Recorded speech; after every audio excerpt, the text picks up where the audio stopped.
Mais uma vez estamos juntos para o nosso estudo em grupo. Agora a obra Missionários da Luz, Chico Xavier e André Luiz. Hoje vamos estudar o capítulo 6, a oração. Após separar-se da genitora e da irmã, dispôs-se o rapaz a tomar o caminho da residência que lhe era própria. Seguimo-lo de perto. Doía-me identificar-lhe a posição de vítima, cercado pelas duas formas escuras. As observações referentes à microbiologia psíquica impressionavam-me fortemente. Conhecia de perto as alterações circulatórias, determinando a embolia, o infarto, a gangrena. Tratara noutro tempo inúmeros casos de infecção através de artrites, miosites, úlceras gástricas e abscessos miliares. Examinara atenciosamente no campo médico as manifestações do câncer, dos tumores malignos, em complicados processos patológicos. Vira múltiplas expressões microbianas no tratamento da lepra, da sífilis, da tuberculose. Muitas vezes, na qualidade de defensor da vida, permanecera longos dias em duelo com a morte, sentindo a inutilidade da minha técnica profissional no ataque aos vírus estranhos que apresentavam a destruição orgânica, zombando-me dos esforços. Na qualidade de médico, entretanto, na maioria dos casos, quando podia contar ainda com a prodigiosa intervenção da natureza, mantinha a presunção de conhecer variadas normas de combate em diversas direções. No diagnóstico da difteria, não vacilava na aplicação do soro de Hux. Conhecia o valor da operação da traqueostomia no Krupp declarado. Nas congestões, não me esqueceria de intensificar a circulação. Nos eczemas, lembraria sem dúvida dos banhos de amido, as pomadas à base de bismuto e a medicação arsenical e sulfurosa. Positivando o edema, recordaria a vetrina, a calomenano, a cafeína, teobromina, depois de analisar detalhadamente os sintomas. No câncer, praticaria a intervenção cirúrgica e os raios-x não demonstrassem a eficiência precisa. Para todos os sintomas, saberia utilizar regimes e dietas, aplicações diversas, isolamentos, intervenções, mas e ali? À nossa frente, caminhava um enfermo diverso. Sua diagnose era diferente. Escapava ao meu conhecimento dos sintomas e aos meus antigos métodos de curar. No entanto, era paciente em condições muito graves. Viam-se-lhe os parasitos escuros, observava-se-lhe a desesperação íntima em face do assédio incessante. Não haveria remédio para ele? Estaria abandonado e era mais infeliz que os doentes do mundo? Que fazer para aliviar-lhe as dores terríveis e a se manifestarem à maneira de angustiosas e permanentes inquietações? Já havia atendido a entidades perturbadas sofredoras, balsamizando-lhes padecimentos atrozes. Não ignorava os esforços constantes de nossa colônia espiritual a fim de atenuar sofrimentos dos desencarnados de ordem inferior. Mas ali, em virtude da contribuição magnética de Alexandre, o grande e generoso instrutor que me seguia, observava um companheiro encarnado, presa de singulares viciações. Por que favores ministrar o socorro indispensável? E, naturalmente, novas reflexões ocorriam-me céleres. Semelhantes expressões microbianas acompanhariam os desencarnados? Atacariam a alma fora da carne? Quando me debatia em amarguras inexprimíveis nas zonas inferiores, certo havia sido vítima das mesmas influenciações cruéis. Todavia, onde o remédio salutar? Onde o alívio para tamanhas angústias? Revelando paternal interesse, Alexandre veio em meu socorro, esclarecendo. Essas interrogações íntimas, André, são portadoras de grande bem para o seu coração. Começa a observar as manifestações do vampirismo, as quais não se circunscrevem ao ambiente dos encarnados. Quase que a totalidade de sofrimentos nas zonas inferiores deve a ela sua dolorosa origem. Criaturas desviadas da verdade e do bem nos longos caminhos evolutivos reúnem-se umas às outras para a continuidade das permutas magnéticas de baixa classe. Os criminosos de vários matizes, os fracos da vontade, os aleijados do caráter, os doentes voluntários, os teimosos e recalcitrantes de todas as situações e de todos os tempos, integram comunidades de sofredores e penitentes do mesmo padrão, arrastando-se pesadamente nas regiões invisíveis ao olhar humano. Todos eles segregam forças detestáveis e criam formas horripilantes, porque toda a matéria mental está revestida de força plasmadora e exteriorizante. Observemos esse detalhe. Mas objetei, sinto que o campo médico é muito maior depois da morte no corpo. Sem dúvida, redarguiu meu interlocutor sereno, quando compreendermos a extensão dos ascendentes morais em todos os acontecimentos da vida. Entretanto, considerei, horrorizam-me as novas descobertas na região microbiana. Que fazer contra o vampirismo? Como lutar com as forças mentais degradantes? No mundo, temos a clínica especializada, a técnica cirúrgica, os antibióticos de vários sistemas curativos. Mas aqui, André sorriu pensativo e falou depois de pausa mais longa. Conforme verificamos, André, o tratamento remoto nos templos, a ascendência da fé nos processos de medicina nos séculos passados, e a concepção de que as entidades diabólicas provocam as mais estranhas enfermidades no homem, não são integralmente destituídas de razão. Vou abrir um parênteses aqui. Vocês lembram de citações do passado, que quando havia uma peste, uma coisa qualquer, os sacerdotes diziam que eram os demônios? Eles não eram completamente errados. A gente vê o detalhe aqui agora. É interessante. Indubitavelmente, entre os espíritos encarnados, as expressões mentais dependem do equilíbrio do corpo, assim como a boa e perfeita música depende do instrumento fiel. Mas a ciência médica atingirá culminâncias sublimes quando verificar no campo transitório a sombra da alma eterna.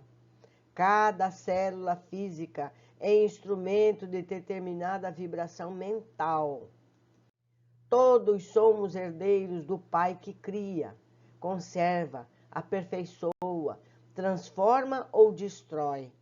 E diariamente, como nosso potencial gerador de energias latentes, estamos criando, renovando, aprimorando ou destruindo alguma coisa.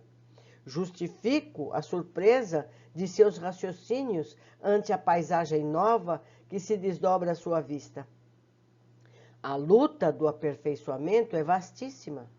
Quanto ao combate sistemático ao vampirismo nas múltiplas moléstias da alma, aqui também, no plano de nossas atividades, não faltam processos saneadores e curativos de natureza exterior. No entanto, examinando o assunto na essência, somos compelidos a reconhecer que cada filho de Deus deve ser o médico de si mesmo. Até a plena aceitação dessa verdade, com as aplicações de seus princípios, a criatura estará sujeita a incessantes desequilíbrios. Entendendo minha estranheza, Alexandre indicou o rapaz que se dispunha a penetrar no reduto doméstico, depois de pequeno percurso a pé, e falou: há diversos processos de medicação espiritual contra o vampirismo. os quais podemos desenvolver em direções diversas. Mas fornecer a você uma demonstração prática, visitemos o lar de nosso amigo. Conhecerá o mais poderoso antídoto. Curioso, observei que as entidades infelizes mostravam-se agora terrivelmente contrafeitas. Alguma coisa impedia-lhes acompanhar a vítima ao interior. Nós já comentamos isso antes. Naturalmente, acentuou o meu generoso companheiro, você já sabe que a prece traça fronteiras vibratórias. Sim, já observara a experiência dessa ordem. Aqui, prosseguiu ele, reside uma irmã que tem a felicidade de cultivar a oração fervorosa e reta. Entramos, e enquanto o amigo encarnado se preparava a recolher, Alexandre explicava-me o motivo da sublime paz reinante entre as paredes humildes. O lar, disse, não é somente a moradia dos corpos, mas, acima de tudo, a residência das almas. O santuário doméstico, que encontre criaturas amantes da oração e dos sentimentos elevados, converte-se em campo sublime das mais belas florações e colheitas espirituais. Nosso amigo não se equilibrou ainda nas bases legítimas da vida. Depois de extremas vacilações e levianas experiências da primeira mocidade. No entanto, sua companheira, mulher jovem e cristã, garante-lhe casa tranquila, com a sua presença pela abundante e permanente emissão de forças purificadoras e luminosas, que o seu espírito se nutre. Achava-me eminentemente surpreendido. De fato, a tranquilidade interior era grande e confortadora. Em cada ângulo das paredes, em cada objeto isolado, haviam vibrações de paz inalterável. O rapaz agora penetrava o aposento modesto, naturalmente disposto ao descanso noturno. Alexandre tornou-me a destra paternalmente, encaminhou-me até a porta que se fechara sem estrépito e bateu, de leve, como se estivéssemos ante um santuário, que não deveríamos penetrar sem religioso respeito. Uma senhora muito jovem, em quem percebi imediatamente a esposa de nosso companheiro, desligada do corpo físico, em momento de sono, veio atender e saudou o instrutor afetuosamente. Após cumprimentar-me, graças à apresentação de Alexandre, exclamou jovial: agradeço a Deus a possibilidade de orarmos juntos. Entrem, desejo transformar nossa casa no templo vivo de Nosso Senhor. Ingressamos no aposento íntimo e, de minha parte, mal continha a surpresa da situação. Nesse mesmo instante, punha-se o rapaz entre os lençóis, com evidente cuidado para não despertar a esposa adormecida. Contemplei o quadro formoso e santificante. Rodeava-se o leito de intensa luminosidade. Observei os fios tenuíssimos de energia magnética, ligando a alma de nossa nobre amiga à sua forma física, placidamente recostada. Desculpe-me, disse bondosa, fixando o olhar no instrutor. Preciso atender agora aos meus deveres imediatos. Esteja à vontade, Cecília, falou o orientador com a ternura de um pai que abençoa. Passamos aqui tão só para visitá-la. Cecília beijou-lhe as mãos e rogou: não se esqueça de deixar-nos os seus benefícios. Alexandre sorriu em silêncio e por alguns minutos manteve-se em meditação mais profunda. E enquanto ele se mantinha insulado em si mesmo, eu observava a delicada cena.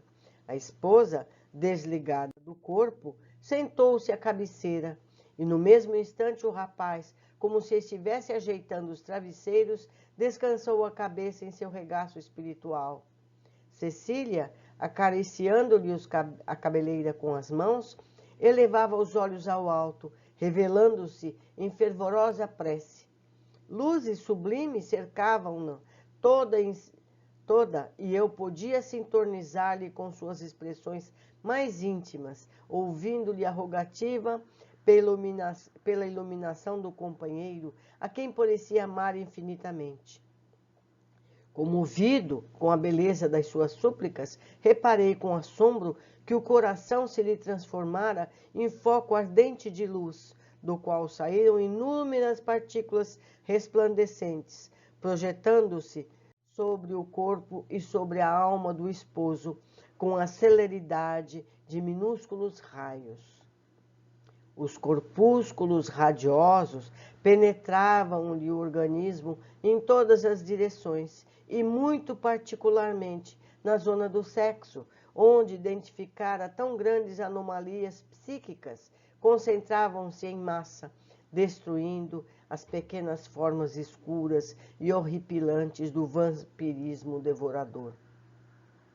Os elementos mortíferos, no entanto, não permaneciam inativos, lutavam, desesperados, com os agentes da luz. O rapaz, como se houvera atingido um oásis, perdera a expressão de angustioso cansaço. Demonstrava-se calmo e gradativamente, cada vez mais forte e feliz no momento em curso. Restaurado em suas energias essenciais, enlaçou devagarzinho a esposa amorosa, que se conservava maternalmente ao seu lado, e adormeceu jubiloso. A cena íntima era maravilhosamente bela aos meus olhos. Dispunha-me a pedir explicações, quando o instrutor me chamou delicadamente, encaminhando-me ao exterior. Fora do quarto, falou-me paternalmente. Já observou quanto devia. Agora poderá extrair as próprias ilações. Sim, retrucou, estou assombrado com o que vi. No entanto, estimaria ouvi-lo em considerações esclarecedoras. Não tenha dúvida, prosseguiu o orientador. A oração é o mais eficiente antídoto do vampirismo. A prece não é movimento mecânico de lábios, nem disco de fácil repetição no aparelho da mente. É vibração, energia, poder. A criatura que ora, mobilizando as próprias forças, realiza trabalhos de inexprimível significação. Semelhante estado psíquico descortina forças inovadoras. Ou melhor, semelhante estado psíquico descortina forças ignoradas, revela a nossa origem divina, coloca-nos em contato com as fontes superiores. Dentro dessa realização, o espírito, em qualquer forma, pode emitir raios de espantoso poder. Após breve intervalo, Alexandre considerou, imprimindo mais força ao ensinamento. E você não pode ignorar que as próprias formas inferiores da Terra se alimentam quase que integralmente de raios. Descem sobre a fronte humana, em cada minuto, bilhões de raios cósmicos, oriundos das estrelas e planetas amplamente distanciados da Terra. Sem os referirmos aos raios solares, caloríficos e luminosos, que a ciência terrestre mal começa a conhecer. Os raios gama, provenientes do elemento rádio, que se desintegra incessantemente no solo, e as várias expressões emitidos pela água e pelos metais, alcançam os habitantes da Terra pelos pés, determinando consideráveis influenciações. E, em sentido horizontal, experimenta o homem a atuação dos raios magnéticos exteriorizados pelos vegetais, pelos irracionais e pelos próprios semelhantes. Só esse capítulo dá horas de comentário. Depois leiam novamente, observem, analisem. Seguindo, a admiração impusera-me silêncio, mas o orientador prosseguiu após ligeiro intervalo. E as emanações de natureza psíquica que envolve a humanidade, proveniente das colônias dos seres desencarnados que rodeiam a Terra? Em cada segundo, André, cada um de nós recebe trilhões de raios de várias ordens, emitindo forças que nos são peculiares e que vão atuar no plano da vida, por vezes em regiões muitíssimos afastadas de nós. Nesse círculo de permuta incessante, os raios divinos, expedidos pela oração santificadora, convertem-se em fatores adiantados de cooperação eficiente e definitiva na cura do corpo, na renovação da alma e iluminação da consciência. Toda prece elevada é manancial de magnetismo criador, vivificante, e toda criatura que cultiva a oração como o devido equilíbrio do sentimento transforma-se gradativamente em foco irradiante de energia da divindade. As elucidações do instrutor calaram-me profundamente ao no ser. Desejando, contudo, certificar-me quanto a outro pormenor da sublime experiência, interroguei: bastará, porém, o recurso da esposa para que o esposo doente restaure o equilíbrio psíquico? Alexandre sorriu e respondeu: o socorro de Cecília é valioso para o companheiro, mas o potencial de emissão divina pertence a ela, como fruto incorruptível dos esforços individuais. Significa para que o acréscimo de misericórdia que deverá anexar, em definitivo, ao patrimônio de sua personalidade, através do trabalho próprio. Receber o auxílio do bem não quer dizer que o benefício seja bom. Nosso amigo precisa devotar-se com fervor ao aproveitamento das bênçãos que recebe, porque, inegavelmente, toda cooperação exterior pode ser interrompida a cada filho de Deus. E cada filho de Deus é herdeiro de possibilidades sublimes e deve funcionar como médico vigilante de si mesmo. Certo? Então, vamos às observações. Eu ia fazer comentários agora, mas vamos ver o que eu anotei quando eu fiz esse estudo. André fica angustiado e cheio de questionamentos por conta do estado do jovem, que acompanhavam desde a casa espírita. Entre outros questionamentos, deseja saber se essas patologias espirituais seguem depois do desencarne, ao que Alexandre confirma. Quer dizer, aquilo que estava acompanhando o jovem encarnado, acompanhará esse jovem, caso ele não se livre disso. Depois que ele desencarnar, ele continuará com essa situação. Cabe a ele, ainda encarnado, livrar-se disso. 2. Alexandre nos dá a importante lição. Somos compelidos a reconhecer que cada filho de Deus deve ser o médico de si mesmo. Uma vez que adoecemos por termos pensamentos e apegos equivocados para termos uma saúde mental, emocional e física, devemos ser mais exigentes conosco, disciplinando nossos sentimentos e pensamentos. A famosa higiene mental deve ser estendida de modo a termos mesmo mais rigor nesses aspectos, mas só conseguiremos à custa de muito esforço pessoal. Não é fácil, mas deve ser constante. Nada como o treinamento. Como eu sempre digo, não ganhamos a maratona apenas com o desejo. Precisamos treinar, sair, caminhar, andar, acelerar, com suor, esforço pessoal. 3. Chegando à casa do rapaz, vemos os que acompanhavam o rapaz não puderam entrar na casa. A gente já viu isso em vários outros capítulos. As casas que têm oração, que têm pessoas retas, têm uma proteção espiritual e esses espíritos não entram. O mesmo as casas religiosas. Se é sincero o devotamento dos que ali estão, essa casa é fechada. Somente os bons podem entrar. A esposa do rapaz é digna pessoa e tem o hábito da oração. Por esse motivo, a casa tem proteções vibracionais que impedem a entrada de espíritos que esteja fora dessa faixa vibratória.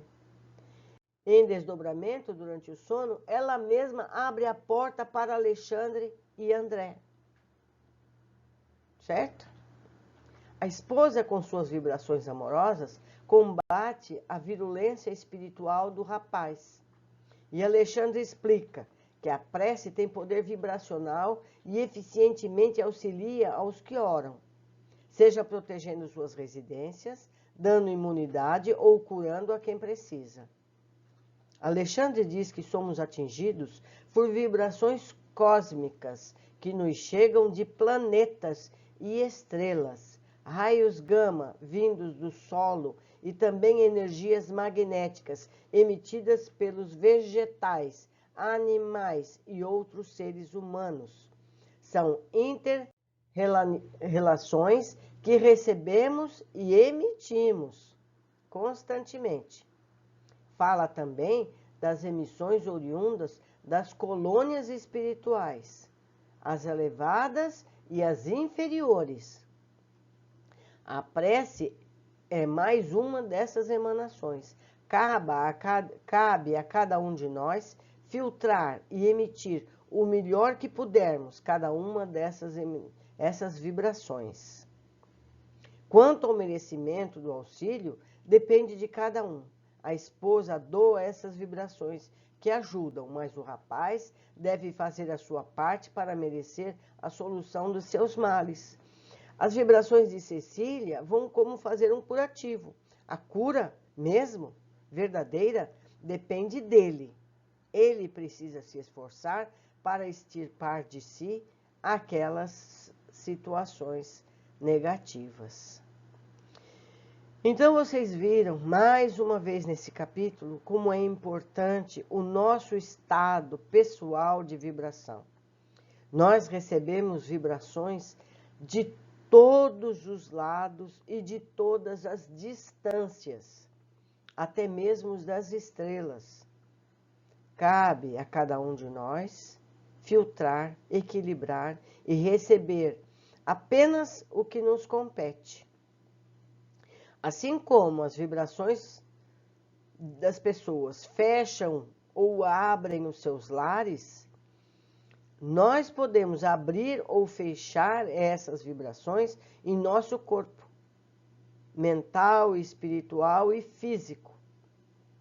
Eu sei que tudo isso é difícil, é complicado, mas são exercícios. Aos poucos, vamos conseguindo tudo isso. Um grande abraço a todos e eu os espero onde estiver essa gravação, seja no Facebook, seja no YouTube. Aguardo os comentários. Um grande abraço, até o próximo capítulo.